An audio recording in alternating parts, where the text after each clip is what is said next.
Hey everybody, this is David at Barnyard Bees. What I'm doing today, I'm going through my bee yard and I'm pulling out some of these small colonies that just not going to make it through the winter. There's some of them that was late split, some of them that I caught swarms, and some of them are pretty small. And then I have come across some that has no queens, and I still do have a number of these little tiny two framers, like right here, that I'm using to move around into queenless colonies, because I would rather chance a hive going a 5 frame than I would a 2 frame. So what I got here, like for example, I went through this hive right here. It's pretty weak, and this little 2 framer is pretty strong. Here's the queen. I just caught her off the frame right here. So what I'm going to do, and especially since these are so close, it'll work out good. There's no other queen except what's in the cage right here. And I'm going to move this box over and remove the small box and combine these 2 frames here that has capped brood, and one of them's got a little bit of honey on it and pollen. And this one over here, I'm going to remove the 2 frames that are the worst, that have nothing on them. I'm going to move it over. I'm going to install the queen down here, give them about 2 days, come back, release the queen. It'll strengthen up this 5 frame, and she'll resume laying, and hopefully they'll accept her. I mean, they should, and because they're queenless, they're completely queenless. And we're October, what is today, 14th or 13th? I've lost count what day it is. But anyway, that's what we're doing today. I'm going through some of these smaller colonies. It was the same thing over here with this one. This was queenless. There was no queen in it.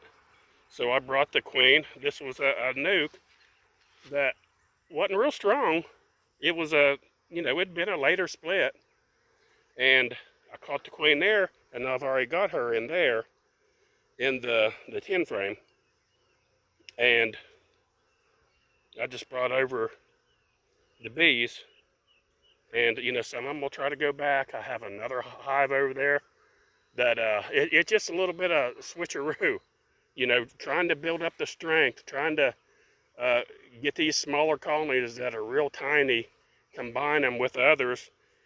I've seen videos of people combining queens and all, and they say there's success in it, but I never risk it, because you kill both queens, they end up fighting, and you end up with one or none or an injured queen. So I don't like doing that. So I'll catch her, put her in the cage, let them acclimate to the new queen, come back, release her. Hopefully they'll take her. So that's what I'm doing today. And also I am oxalic acid vaporizing for the final time for the year. With who every week in August, 2 in September, and then 1 now here in mid-October, almost mid-October, and that'll be the final one. It's coming up. Next week's gonna be in the low 30s. So today's a nice flighty day. It's like 75 out, 70. It's real nice out. So the bees are flighty. They're doing good. We're gonna put some oxalic acid in the final vaporization of the year. And I'm also popping the top on some of these and looking at them and checking out the strength of them.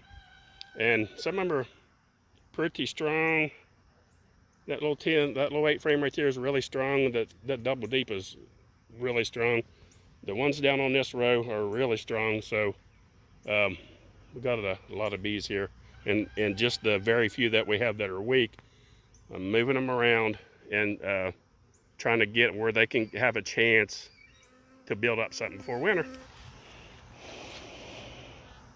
Okay, I don't know if you can hear me through this ventilator or not. You have to wear protection when you're using those things. Let's see if I can see what I look like with my breathing apparatus on, or whatever you call it. I got my hood, and so what I do This is a Pro Vape 110, a little bit older one that we use.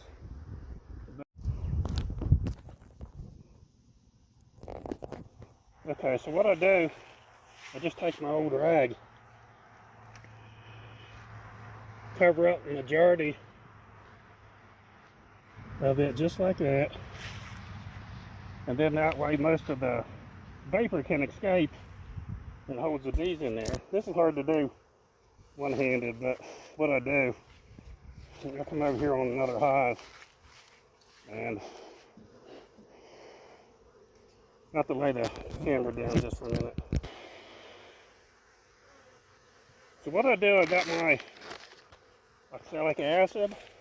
You can buy this online about anywhere. And I use 1 scoop per hive. If you have a double deep, you might use 2 scoops. There's really no set parameter on this stuff, so it's pretty forgiving as the amount you can use. That's what I found. Okay, doing this one-handed again.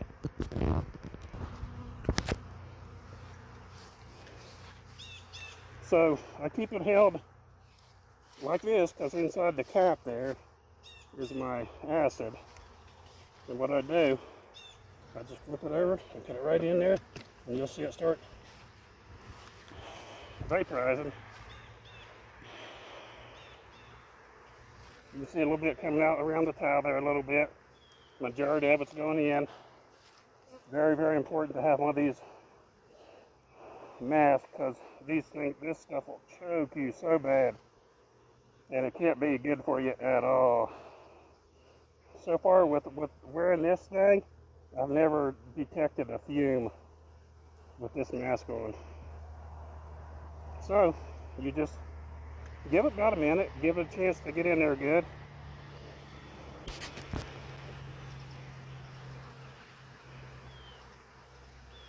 You know, the vapors will rise, of course. Pull the towel off, of course it's stuck. Pull it out, and that's it. So that's about it, folks. Just a little quick short video of Barnyard Bees. Don't forget, click on the little bell, like and subscribe. Thanks for watching Barnyard Bees.